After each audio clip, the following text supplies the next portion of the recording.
Deuxième question du jour, pourquoi et comment est-il possible qu'il y ait des juifs qui soient antisémites ou antisionistes ou anti-judaïques?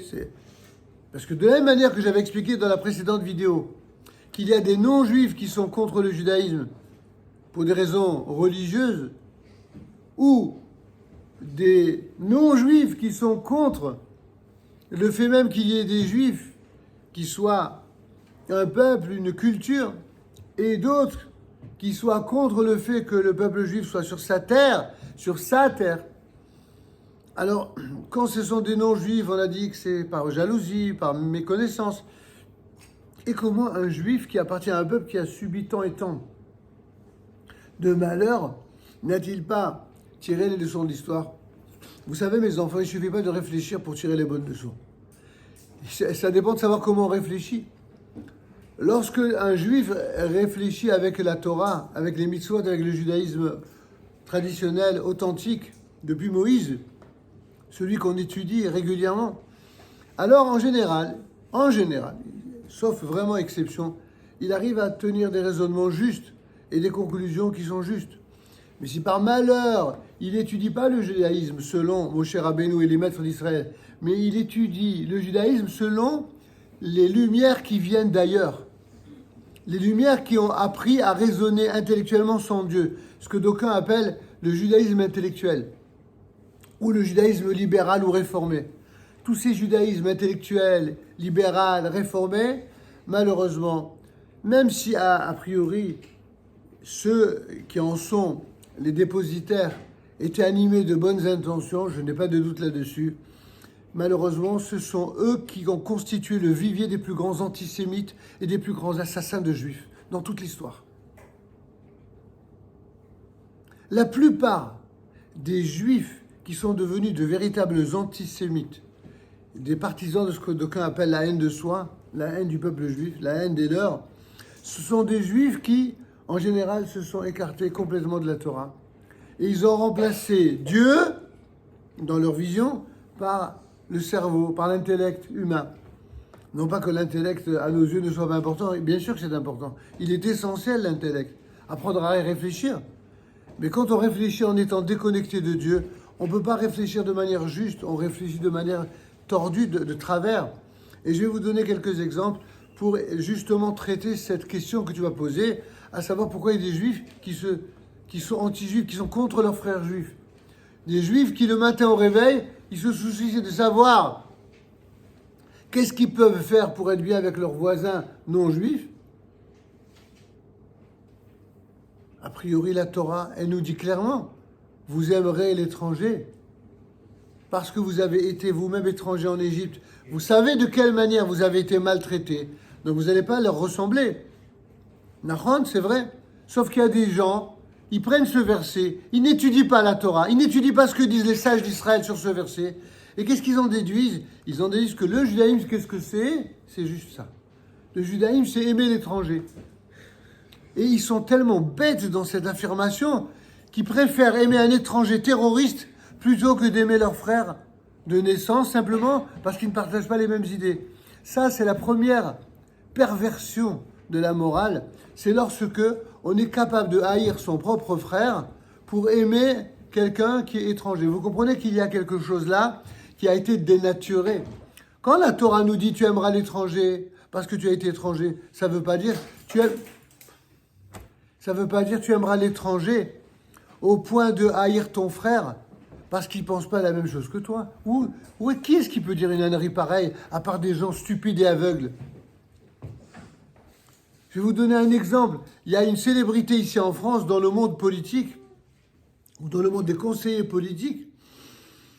Ils ont eu l'audace cruelle de dire que le Premier ministre de l'État d'Israël, c'est la même chose que le Hamas. C'est-à-dire ceux qui ont tué, qui ont volé, qui ont violé, qui ont brûlé. Comment un homme qui se dit cultivé, qui assurément est cultivé, peut être à ce point aveuglé par la haine de ses frères pour dire des énormités pareilles sur quelqu'un qui est en train d'organiser la défense du peuple juif sur sa terre? Il faut vraiment être pourri dans son âme pour être ainsi. Alors vous savez comment que ça arrive, ça? Ça ne s'est pas venu d'un seul coup. Il y a des gens qui ont des attitudes anormales, qui sont des malades, des vrais malades. Et cette maladie, elle est toujours, dans son origine, liée à un manque de spiritualité. Nos sages disent que là où il n'y a pas de lumière, alors il y a l'obscurité. L'obscurité n'existe que là où il n'y a pas de lumière. Pour que l'obscurité soit chassée, pour que le mal soit chassé, il faut qu'il y ait la lumière de la Torah. Quelqu'un qui a chassé la Torah, il ne peut pas avoir la lumière. Et si c'est les lumières tamisées de l'exil auquel il recourt, alors ces vérités ne seront pas des vérités. Ce seront des mensonges déguisés en vérité. Et c'est exactement comme ça qu'on arrive à comprendre. Je vais, juste pour ne pas être trop long, parce qu'il y a tellement à dire sur ce sujet, mais des choses que vous devez comprendre. Sachez, mes enfants, qu'il existe quelque chose dont vous avez peut-être entendu parler, en tout cas les plus grands. Les plus jeunes, vous ne comprendrez pas ce que c'est. Il existe un concept, c'est-à-dire une idée, une appellation qui s'appelle le syndrome de Stockholm. Le syndrome de Stockholm, qu'est-ce que c'est? C'est quelque chose, c'est une vieille histoire. Enfin, pour vous qui êtes tout jeune, c'est une vieille histoire. Moi, j'ai connu ça dans mon enfance.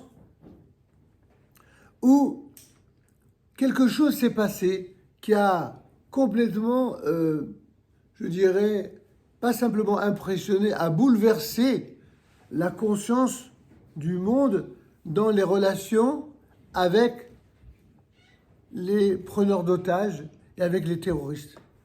Un jour, il y a une bande de malfrats qui ont décidé de prendre des otages.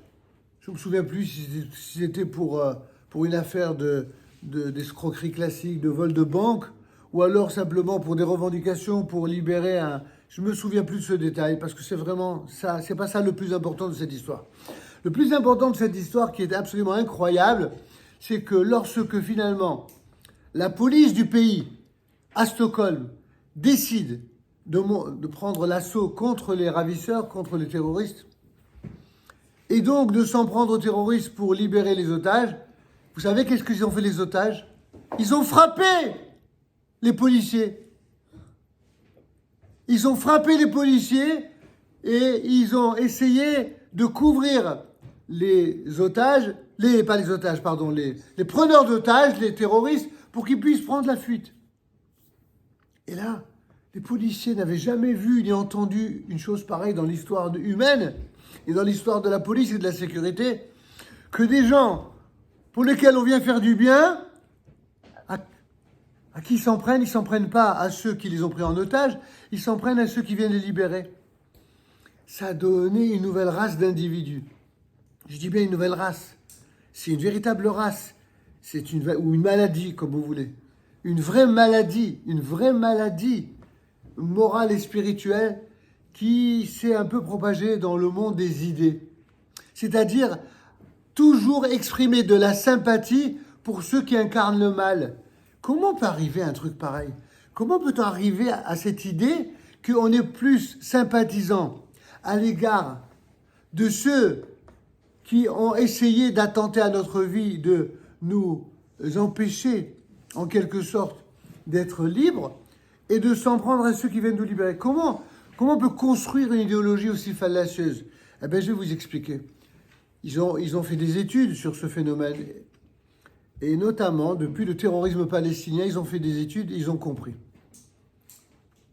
Ils se sont rendus compte que les terroristes, à force de faire du mal à ceux qu'ils enlevaient, les otages, eh bien, parmi eux, parmi les terroristes, il y en avait qui étaient effectivement des bêtes cruelles, méchantes, haineuses, comme les gens du Hamas, qui n'ont aucune foi, aucune loi, aucune humanité.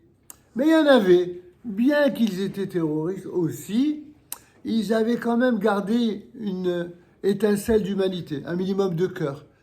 Ça veut dire que, ok, ils prenaient en otage, mais ils ne pouvaient pas faire du mal comme ça, une femme, à un enfant ou à un vieillard. Ok, ils étaient prêts à se battre pour une cause, mais pas de s'abaisser à être monstrueux comme ça. Et donc, quand ils voyaient que l'otage le haïssait et le regardait méchamment, quand il regardait dans ses yeux la haine de celui qui souffrait, il le regardait, il lui dit « Mais qu'est-ce que tu crois? Tu crois que je suis un monstre ?» Et il commence à parler avec l'otage en essayant de lui expliquer la justesse de son combat. Voilà la raison pour laquelle moi je me bats, c'est pour une idéologie, c'est vrai, mais c'est une idéologie qui est morale. Il n'y a aucune différence entre moi qui me bats et votre armée. C'est comme ça que ça commence. Alors que c'est faux. Une armée, elle est là depuis que le monde existe pour protéger ses citoyens dans le cadre de la loi. Tandis qu'un preneur d'otages, c'est un malfrat, c'est un hors-la-loi. Il n'y a aucune loi qui justifie le terrorisme. Aucune. Et il n'y en aura jamais aucune. Parce que si par malheur, une loi autorisait le terrorisme, mais demain il y aura des terroristes partout, eh bien on n'est pas loin de cela, mes enfants. On n'est pas loin de cela. Aujourd'hui, dans la société civile, les terrorismes se sont diversifiés. Au départ, le terrorisme, c'est celui qui faisait ce qu'on appelle une prise d'otage dans les avions. Ça, c'est les Palestiniens qui ont innové ça. Les preneurs d'otages dans les avions. Mais il y a également les prises d'otages dans les banques, c'est beaucoup plus connu. Ou les prises d'otages dans des situations où, quand on veut obtenir quelque chose, alors qu'est-ce qu'on fait? On prend en otage et on immobilise tout le monde et toute l'attention autour de soi. C'est une forme réinventée d'égocentrisme. Quelqu'un qui, pour obtenir ce qu'il veut, eh bien, se comporte en dictateur et dit voilà, si vous voulez avoir la tranquillité, si vous voulez avoir la paix, alors vous vous prosternez devant moi. Et nous, le peuple d'Israël, nous sommes le peuple qui, de façon viscérale et depuis la nuit des temps, on a appris que nous, on ne se prosterne que devant Dieu. On ne se prosterne devant aucune idéologie, devant aucune armée, devant rien d'autre que Dieu.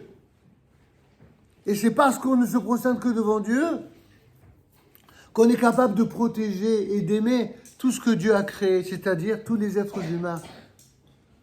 Alors, la réponse à la question posée, comment que ça se fait qu'il y a des juifs qui peuvent être antisémites? Parce que ces juifs-là, ce sont des malades de l'exil. C'est ce que moi j'appelle dans mes textes, dans ce que j'ai écrit un petit peu, le syndrome de l'exil. Ça veut dire que ce que d'aucuns appellent le syndrome de Stockholm, ce que je vous expliquais tout à l'heure, ça veut dire de la sympathie pour ceux qui font du mal, c'est ce que les Juifs ont malheureusement nourri durant les différents exils. Ils ont de la sympathie pour ceux qui les ont maltraités. Vous prenez des Juifs de n'importe quel pays du monde, en général, ils sont loyaux vis-à-vis du pays dans lequel ils ont grandi, parce que c'est ce que la Torah leur enseigne, la loyauté, le respect, la bénédiction.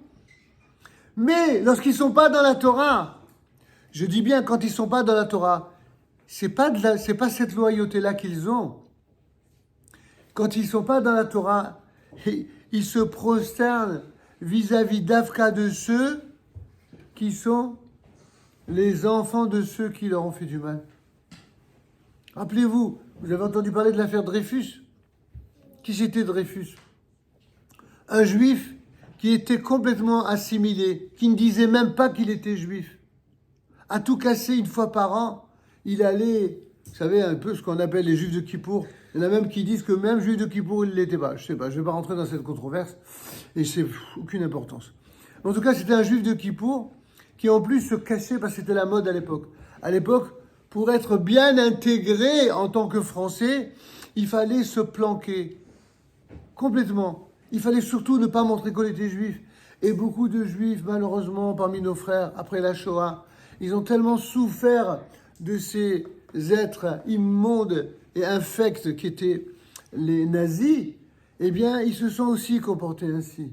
Ils se sont cachés, ils avaient trop peur. Je ne dis pas que tous étaient comme ça, mais beaucoup. Certains ont changé leur nom, d'autres ne mettaient pas la mezouza. Ils faisaient tout pour se planquer, se planquer, se planquer, se planquer. Maintenant, quels sont ceux... Beaucoup n'ont pas compris cela, mais vous qui êtes intelligents, vous allez comprendre ça. Quels sont ceux qui ont commencé à revendiquer leur judaïsme de manière affirmée, de mettre la mezouza aux portes et d'assumer leur identité, et même de mettre leur kippa dans la rue? C'était des juifs d'Algérie, puis du Maroc, puis de Tunisie. Je dis dans cet ordre-là parce que c'est dans cet ordre-là que les juifs de ces pays-là d'origine sont venus en France. En effet, pourtant les Juifs d'Algérie de la dernière génération n'étaient pas véritablement les plus religieux qui soient. C'est vrai. Il y avait des familles très religieuses, c'était une minorité. Et la majorité n'était pas très religieuse, mais ils se sentaient très juifs. Voilà encore une nouvelle originalité. C'était même pas forcément des juifs, entre guillemets, intellectuels, il y en avait parmi eux, mais c'était des juifs de cœur. Pour eux, si quelqu'un touchait à l'identité ou à un juif, ça n'a rien à faire, il était prêt à faire. Et celui-là, il allait fièrement, il allait dans la rue avec sa kippa. Et il y en avait aussi, puisque certains en ont fait des gorges chaudes devant les micros, qui planquaient, même par les Juifs d'Algérie, n'est-ce pas, comme une célébrité ici en France a dit, son père ou sa mère ou son grand-père, je ne sais pas, qui était très pieux, il lui disait « Tu mets la kippa dans la poche ». Déjà, on est dans l'entre-deux de ce juif qui considère que oui, on est juif à la synagogue, éventuellement à la maison, mais surtout pas ni dans la rue, ni dans le chemin pour aller de la maison à la rue. C'est une vision qu'on peut comprendre là aussi. Mais vous voyez, le bon Dieu, il a fait en sorte qu'il y ait dans toutes les rues de France des gens qui disent que Dieu est le plus grand dans le pays laïque par excellence, et ils ne le disent pas en français, ils le disent en arabe. Allahu Akbar. Mais vous savez, dire Allahu Akbar, c'est pas choquant en vérité. Nous, ça ne nous dérange pas qu'un musulman qui a la foi en Dieu, qui dise Allahu Akbar. Qu'est-ce que ça veut dire Allahu Akbar? Ça veut dire que Dieu est grand. Est-ce que ça vous choque, vous, que quelqu'un dise que Dieu est grand? Que ce soit un juif, un musulman, un chrétien. Si on dit Dieu est grand, ça ne gêne que ceux qui n'ont pas envie d'entendre parler de Dieu.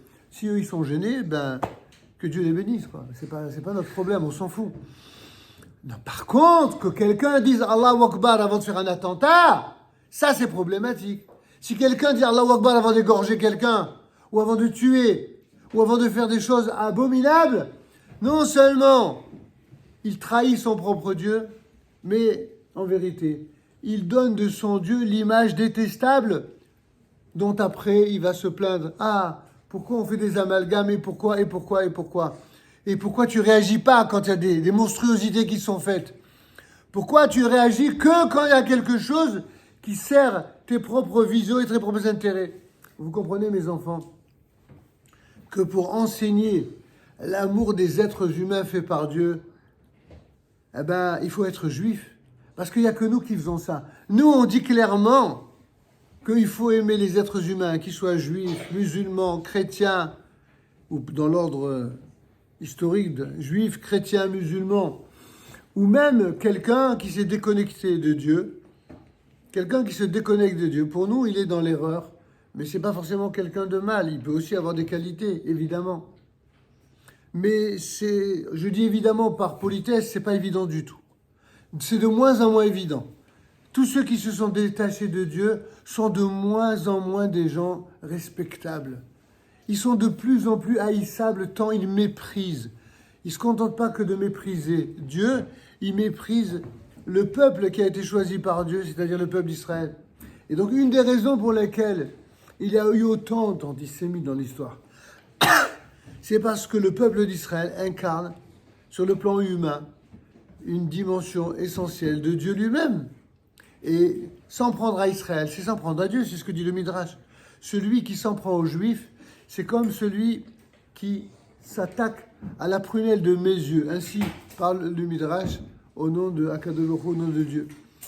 Alors, s'il en est ainsi, pour terminer une fois encore sur ta question, pourquoi il y a des Juifs anti-Juifs? Parce qu'il y a des Juifs, ils ont tellement été frappés par le syndrome de l'exil.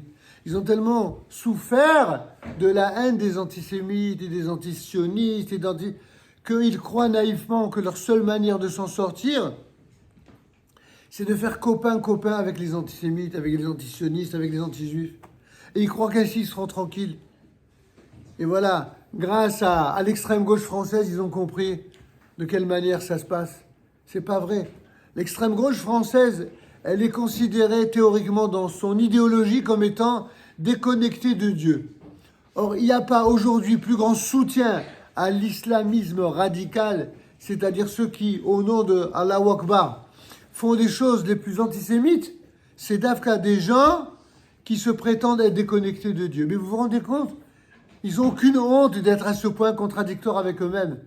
Tellement ils sont pourris dans leur âme que pourvu qu'ils arrivent à justifier un antisémitisme primaire par de l'amitié idéologique pour des gens qui sont complètement dans la haine, et surtout par intérêt de certains, qu'on appelle électoral, pour avoir des voix, pour aller avoir les voix, parce que nos compatriotes français de confession musulmane, pour reprendre des expressions très pompeuses aujourd'hui, ils sont devenus tellement nombreux que c'est un enjeu politique. Sauf que si c'est un enjeu politique dans un sens, ça l'est également dans l'autre. Et tous ces juifs, parmi nos frères, qui ont commis cette erreur terrible de pointer du doigt que certains antisémites et pas d'autres, eh bien c'est eux qui sont coupables d'avoir donné la force et la légitimité aux antisémites d'extrême gauche d'aujourd'hui. C'est des choses, évidemment, quand vous grandirez, vous le comprendrez davantage. Je fais ces vidéos pour vous et également pour vos parents, pour que vous en parliez. Vous êtes assez grand pour parler. Aujourd'hui, vous vous intéressez à tout, vous parlez de tout, mais il vous manque, me semble-t-il, des éléments essentiels de Torah, c'est-à-dire d'analyse de Torah pour comprendre l'histoire. Et sachez que si quelqu'un n'étudie pas la Torah et l'histoire ensemble, alors malheureusement, il n'arrivera pas, il ne pourra pas parvenir aux bonnes conclusions. Et c'est pourquoi, pour conclure enfin sur cette question, si on veut qu'il n'y ait plus d'antisémites juifs, il n'y a qu'une seule solution.